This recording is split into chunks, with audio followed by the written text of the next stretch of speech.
Good morning student. तो आज का लेक्चर शुरू कर रहे हैं। आज का जो टॉपिक है वो है लिपिड। लिपिड के बारे में बहुत बार आपने पढ़ा हुआ है, मगर हो सकता है आपने बायोलॉजी के टर्म्स में पढ़ा हो, मगर आज थोड़ा सा केमिस्ट्री की लैंग्वेज में इसको समझने की कोशिश करेंगे। लिपिड कंपाउंड जो होते हैं, सबसे पहले वो क्या होते हैं, कैसे होते हैं, ये समझाते हैं। ये ऑर्गेनिक मॉलिक्यूल्स होते हैं, कार्बन कंटेनिंग कंपाउंड्स होते हैं। कार्बन और हाइड्रोजन ज़्यादातर इनके साथ होता है। हाइड्रोकार्बन्स टाइप के मॉलिक्यूल्स होते हैं, और जो हाइड्रोकार्बन मॉलिक्यूल्स होते हैं, याद रखना, वो क्या होते हैं, लिपिड्स कहलाते हैं। ठीक है ना। लिपिड्स ऐसे लोग होते हैं जो कि पानी में कम से कम सॉल्युबल होते नहीं हैं। ठीक है ना, पानी से इनकी बहुत दुश्मनी होती है, तो इनको हाइड्रोफोबिक भी बोल सकते हैं, या फिर एक टर्म और इनके लिए आता है लिपोफिलिक या फिर हाइड्रोफोबिक। दोनों के दोनों नाम सिनोनिमस हैं। इसके अलावा लिपिड्स में ये सॉल्युबल हो जाते हैं। ऐसे सॉल्वेंट जो कि ऑर्गेनिक होते हैं, ऐसे सॉल्वेंट्स में ये लोग क्या हो जाते हैं, सॉल्युबल हो जाते हैं। ऐसे सॉल्वेंट्स क्या है, ऑर्गेनिक सॉल्वेंट्स कहलाते हैं। कर कुछ एक दो एग्जांपल्स इस कैटेगरी के बताएं तो इसमें क्या हो जाएगा, पेट्रोलियम ईथर हो जाएगा, या फिर आप लोगों का एसीटोन हो जाएगा, या फिर हम क्लोरोफॉर्म बोलेंगे, या फिर हम बेंजीन बोलेंगे। इस तरीके के कुछ एग्जांपल्स हमारे सॉल्वेंट्स हो जाएंगे जिसमें डिजोल्व हो जाएंगे। अच्छा, ये पाए कहाँ जाते हैं, ये बच्चों प्लांट में होते हैं और एनिमल में होते हैं। प्लांट के अंदर ये जनरली आपको सीड्स और फ्रूट्स के अंदर पाए जाएंगे। जैसे कि आप लोगों ने देखा है, मूंगफली का तेल हो गया, जैसे पीनट ऑयल हो गया, मस्टर्ड ऑयल हो गया, इस तरीके से जितने भी ड्राई फ्रूट्स हैं उनके अंदर के ऑयल्स हो गए, या फिर कोकोनट का ऑयल हो गया, तो सारे के सारे प्लांट के अंदर पाए जाने वाले लिपिड्स हैं, याद रखना। ठीक है ना।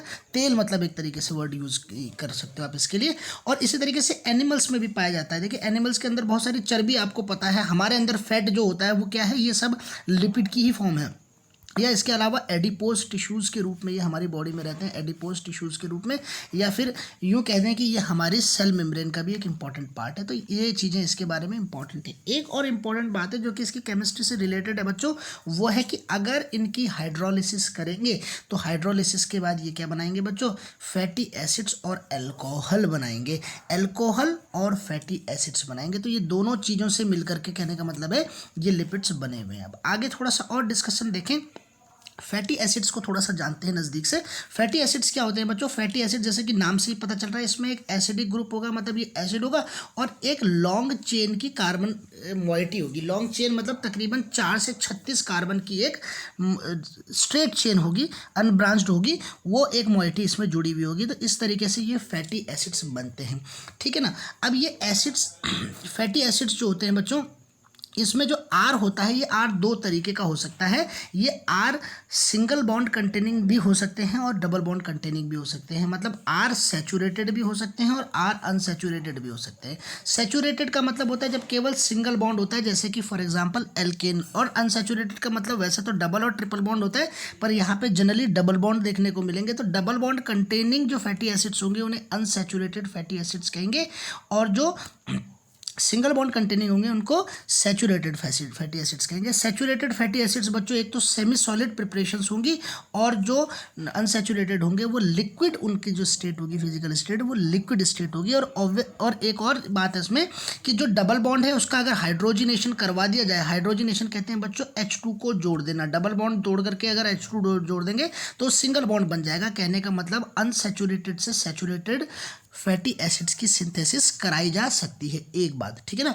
इसके अलावा दूसरी बात, ये जो डबल बॉन्ड होता है, सी डबल बॉन्ड सी, इसके बारे में आपको पता है, इसमें सिस और ट्रांस दो तरीके की फॉर्म हो सकती है। सिस मतलब जिसमें दोनों के दोनों R R group same side है, और ट्रांस वाली फॉर्म जिसमें कि R R group opposite side है। तो सिस और ट्रांस दो तरीके के फैटी एसिड्स हो सकते हैं, जिनमें से ट्रांस फैटी एसिड्स जो होंगे वो कम देखने को मिलेंगे। ऐसे ट्रांस फैटी एसिड्स जो होंगे वो ज़्यादातर कर्व्ड हो जाते हैं, जबकि सिस फैटी एसिड्स जो होते हैं ये कर्व्ड नहीं होते, ये लॉन्ग चेन होते हैं, तो ये जनरली देखने को मिलते हैं। एक और छोटा सा टॉपिक हमने यहाँ पे बहुत क्विकली डिस्कस करने के लिए ले लिया, इसको हमने नाम दिया हुआ है एसेंशियल फैटी एसिड्स का।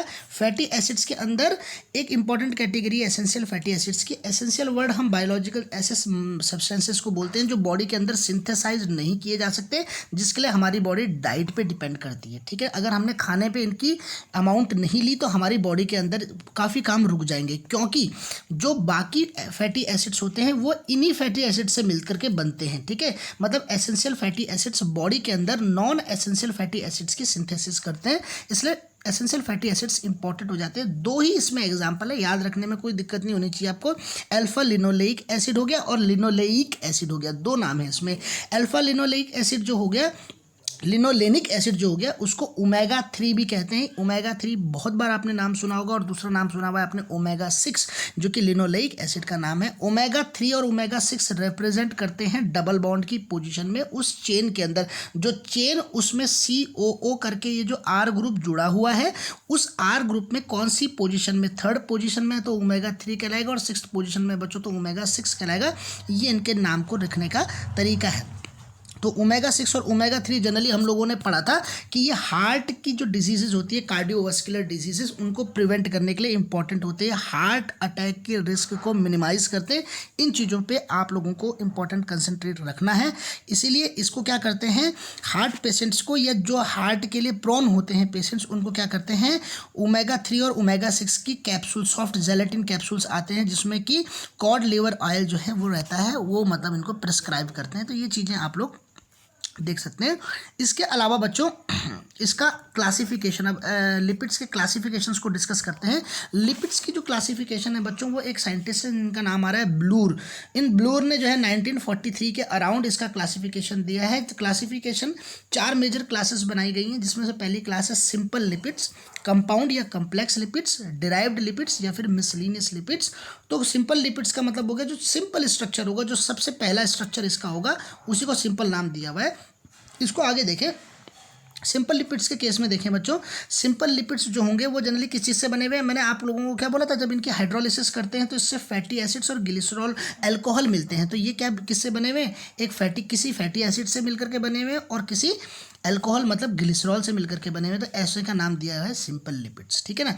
अब ये जो फैटी एसिड्स है बच्चों, ये अनसैचुरेटेड वाला फैटी एसिड्स भी हो सकता है, सैचुरेटेड वाला भी हो सकता है। तो इस पे डिपेंड करते हुए सिंपल लिपिड्स जो होंगे ये 2 तरीके के हो जाएंगे। ये अनसैचुरेटेड सिंपल लिपिड्स भी हो सकते हैं और सैचुरेटेड सिंपल लिपिड्स भी हो सकते हैं। सैचुरेटेड सिंपल लिपिड्स के एग्जाम्पल हो जाते हैं बच्चों हमारे फैट्स, और अनसैचुरेटेड के एग्जाम्पल हो जाते हैं हमारे ऑयल्स। ठीक है ना। तो ये जो ऑयल हैं वो सारे के सारे अनसैचुरेटेड फैटी एसिड्स के एग्जाम्पल हैं। और अगर हम अनसैचुरेटेड फैटी एसिड्स मतलब ऑयल्स का हाइड्रोजिनेशन कर लें, तो ऑयल्स के हाइड्रोजिनेशन के बाद हमारे को कौन सा कंपाउंड मिलता है, फैट्स मिलता है। तो ये भी एक इंपॉर्टेंट टर्म है, तो आप इस चीज़ को ध्यान रख सकते हैं। जैसे ऑयल को हम अगर हाइड्रोजिनेट कर दें आयरन कैटलिस्ट की प्रेजेंस में, तो हमारे को वेजिटेबल घी मिलता है या बटर डालडा मिलता है। इसी तरीके से बटर या वैक्सेस जो हैं इसके एग्जांपल्स हो सकते हैं। अब आगे थोड़ा सा इसी एग्जांपल को, इसी चीज़ को थोड़ा सा और डिस्कस कर लेते हैं। देखिए हमने इस वाले एग्जांपल में, जो ये नेक्स्ट स्लाइड है, इसके एग्जांपल में हमने क्या किया हुआ है, हमने ग्लिसरॉल का एक स्ट्रक्चर मॉलिक्यूल लिया हुआ है। ग्लिसरॉल का एक, ये 3 कार्बन का ट्राईहाइड्रिक अल्कोहल है। ठीक है। तो ट्राईहाइड्रिक अल्कोहल है, तो इसमें 3 OH ग्रुप हैं, तो 3 ट्राईहाइड्रिक अल्कोहल है, और इन ट्राईहाइड्रिक अल्कोहल्स को 3 फैटी एसिड से रिएक्शन करा रखा है, मतलब इनमें COH ग्रुप है। ठीक है बच्चों। तो ये ट्राईहाइड्रिक अल्कोहल का जब इस ब्यूटायरिक एसिड, 3 ब्यूटायरिक एसिड से रिएक्शन कराएंगे, तो यहाँ पे 3 बॉन्ड बन जाएंगे। अल्कोहल और एसिड आपस में जुड़ करके एस्टर लिंकेज बनाते हैं, तो 3 एस्टर लिंकेज के साथ नया मॉलिक्यूल बनेगा जिसका नाम ट्राई ब्यूटायरीन नाम दिया गया है, क्योंकि ब्यूटायरिक एसिड था इसलिए ट्राई ब्यूटायरीन एसिड दिया गया है। इसी तरीके से अगर ब्यूटायरिक एसिड की जगह पामेटिक एसिड होता तो ट्राई पामेटिक एसिड भी उसका एक एग्जाम्पल, अच्छा खासा एग्जाम्पल हो सकता है। अब आगे बात करते हैं बच्चों कंपाउंड या फिर कम्प्लेक्स लिपिड्स के ऊपर। कंपाउंड या कम्प्लेक्स लिपिड्स जो हैं वो सिंपल लिपिड्स से ही बनेंगे, उसमें कुछ फंक्शनल ग्रुप्स और जुड़ जाएंगे। तो सिंपल लिपिड्स जिसको हम जानते हैं वो फैट और ग्लिसरॉल का कॉम्बिनेशन है। इसमें अगर कुछ और ग्रुप जुड़ जाए तो ये इसकी केमिस्ट्री हो गई। बच्चों ये केमिस्ट्री बहुत ज़्यादा मुश्किल नहीं है। आप देखिए जो पहला स्ट्रक्चर आपने सीखा है उसी से ड्राइव होते जाएंगे आखिरी तक मॉलिक्यूल्स। आप लोगों को थोड़ी मॉडिफिकेशन करनी है, एक बात। दूसरी बात, स्ट्रक्चर चूंकि बड़े होते हैं इसलिए हम लोग इनको ब्लॉक्स में याद रखते हैं। मैं कभी भी आपको पूरा एग्जैक्ट स्ट्रक्चर बनाना अच्छा नहीं मानूंगा। मैं आपसे अगर किसी का स्ट्रक्चर पूछता हूँ, फॉर एग्जांपल किसी ग्लाइकोलिपिड्स का एग्जांपल पूछता हूँ, तो आप उसके मॉइटीज ब्लॉक्स बता दोगे तो मुझे अच्छा लगेगा कि बच्चे ने इस एंगल से इसको पढ़ा हुआ है। ध्यान रखना। तो आप लोगों को अपनी प्रिपरेशन में ये एलिमेंट करने हैं जैसे मैं आपको टीच कर रहा हूँ, क्योंकि आप अगर सारे स्ट्रक्चर्स पढ़ने की कोशिश करोगे तो आपने मिक्स कर देना है, अल्टीमेटली आपसे कुछ होगा नहीं फिर।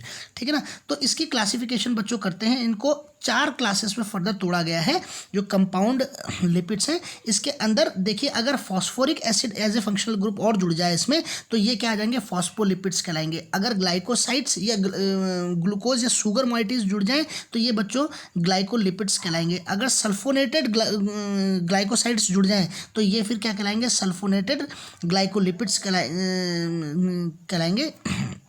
ठीक है ना। और इसके अलावा अगर इसमें प्रोटीन जुड़ जाए तो ये लिपोप्रोटीन कहलाएंगे। तो ये सारे के सारी इंपॉर्टेंट कैटेगरीज है, 1 बाय 1 हमारे को डिस्कस करनी है। तो सबसे पहली कैटेगरी हमने फॉस्फोलिपिड्स की डिस्कस की बच्चों, ये फॉस्फोलिपिड की पहली कैटेगरी है।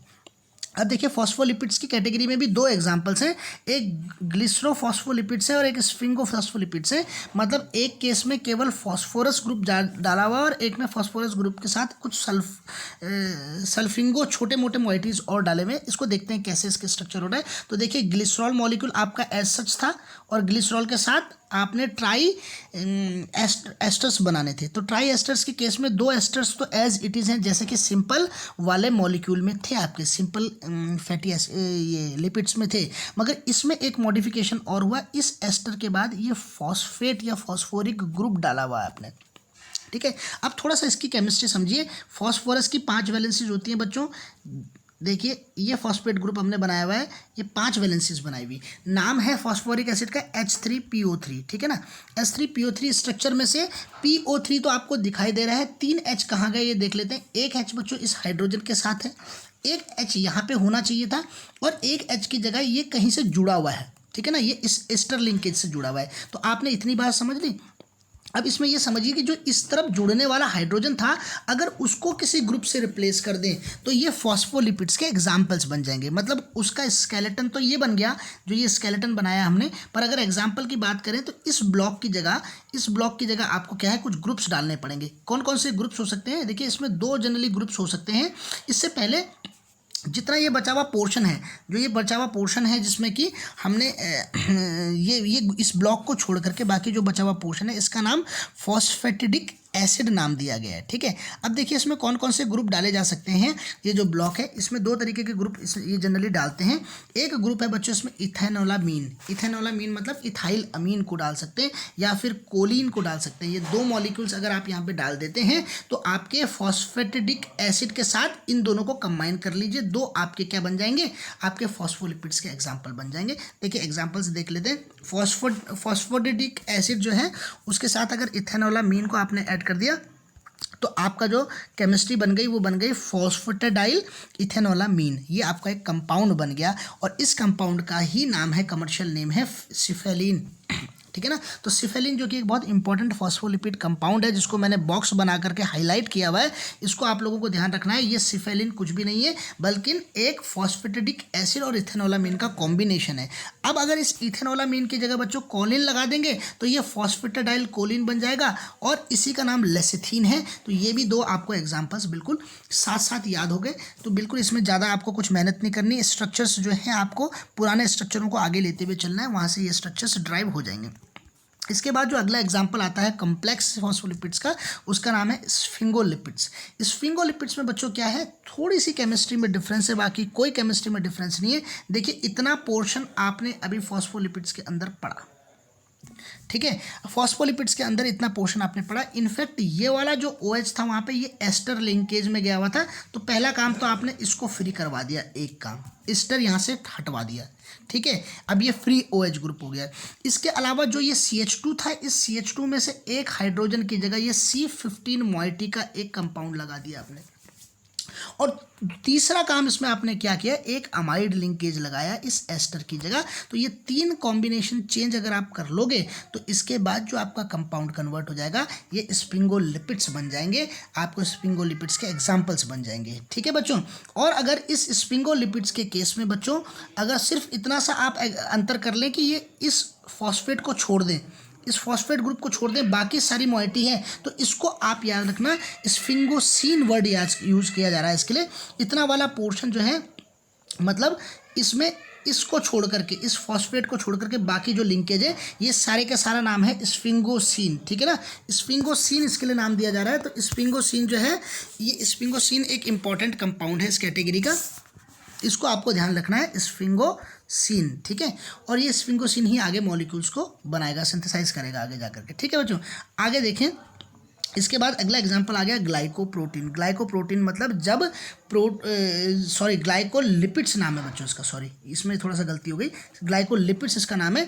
ग्लाइकोलिपिड्स मतलब जब लिपिड्स के साथ जो है ग्लूकोज या कार्बोहाइड्रेट्स जुड़ जाते हैं, ठीक है ना, तो जो लिपिड था उसका भी कौन सा वाला पोर्शन लेगा आप, स्फिंगोसिन वाला पोर्शन लेंगे और उसमें एक शुगर मॉइटी को जोड़ देंगे, तो ये आपके ग्लाइकोप्रोटीन्स बन जाएंगे। देखिए स्ट्रक्चर कितना ईजी होता जा रहा है, एक स्ट्रक्चर के बाद दूसरा स्ट्रक्चर ड्राइव हो रहा है, ठीक है। अब शुगर मॉइटी में क्या हो सकता है बच्चों, देखिए शुगर मॉइटी में दो तरीके के शुगर इसमें जुड़ सकते हैं, एक तो मोनोसैकेराइड्स जुड़ सकते हैं और एक ओलिगोसैकेराइड्स जुड़ सकते हैं। जब ओलिगोसैकेराइड्स जुड़ेगा बच्चों तो उसका नाम आ जाएगा ओलिगोसेरेब्रोसाइड, ठीक है ना, ओलिगोसेरेब्रोसाइड या गैंग्लियोसाइड इसका एक एग्जाम्पल है, गैंग्लियोसाइड, ठीक है।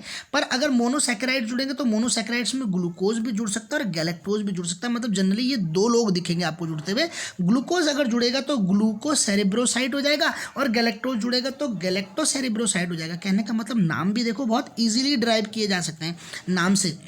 सेरिब्रोसाइड, साइड वर्ड क्यों यूज़ किया हमने ये भी आपको बता देता हूँ, क्योंकि शुगर या ग्लूकोज या कुछ भी हैं इनमें जनरली जो लिंकेज बनते हैं वो बनते हैं ग्लाइकोसिडिक लिंकेजेस बनते हैं। देखिए याद रखना, इनमें जो लिंकेजेस बनते हैं बच्चों वो ग्लाइकोसिडिक लिंकेजेस बनते हैं।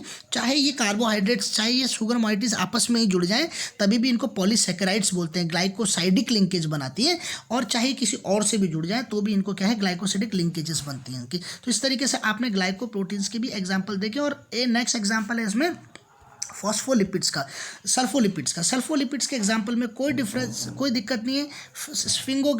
स्फिंगोसिन आपने पढ़ा था, स्फिंगोसिन के साथ आपने ग्लूकोज मॉइटी पढ़ा था, तो ग्लूकोज और स्फिंगोसिन दोनों को जोड़ करके हमने भी नाम पढ़ा था ग्लाइको सेरिब्रोसाइड, ठीक है ना। और इस ग्लूकोसेरेब्रोसाइड के साथ सिक्स्थ कार्बन पे, ये जो ग्लूकोज मॉइटी है इसके सिक्स्थ कार्बन पे अगर सल्फोनेटेड ग्रुप डाल दें, SO3H डाल देते हैं, तो ये सल्फोनेटेड डेरिवेटिव ऑफ जो ग्लाइकोलिपिड्स आपने पढ़े थे पीछे, उनके सल्फोनेटेड डेरिवेटिव्स बन जाएंगे और इन्हीं का नाम सल्फोलिपिड्स है। तो देखिए इसको याद करने में भी कोई मुश्किल बात नहीं है।